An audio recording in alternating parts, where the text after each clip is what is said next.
మన ప్రభువైన దేవునికి తన పట్ల విశ్వాసము నమ్మకము కలిగి జీవిస్తున్న వారెవరో బాగా తెలుసు. అయితే ఆయన ఉత్తముడైన దేవుడు. ఆ ఉత్తముడైన దేవుడు శ్రమదినమందు ఆయన మనకు ఆశ్రయదుర్గముగా ఉంటూ ఉన్నాడు. తన యందు నమ్మిక ఉంచి వారిని ఆయన ఎరుగును. తన యందు నమ్మిక ఉంచి వారు పడుతున్న శ్రమలను ఆయన చూస్తూ ఉన్న దేవుడు. అటువంటి శ్రమకాలమందు ఆయనే మనకు ఆశ్రయదుర్గము. యెహోవా మనకి ఆశ్రయదుర్గముగా ఉన్నాడు కాబట్టి మనము వెరవము. అయితే ఈ వచనానికి పైగా నహూము ప్రవక్త యెహోవా దీర్ఘశాంతుడని కూడా చెప్తూ ఉన్నాడు.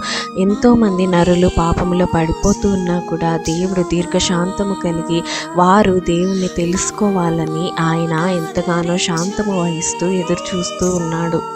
ఎన్నో శ్రమలు మన జీవితంలో రావచ్చు, కానీ ఎన్ని శ్రమలు ఉన్నా కూడా యెహోవా మనకు ఆశ్రయదుర్గమని మనము జ్ఞాపకం ఉంచుకొని ఆయన తన కుమారుడైన యేసు ప్రభు యొక్క రాకడ త్వరలో ఉన్నదని గుర్తుంచుకొని జీవిద్దాం. ఆమేన్.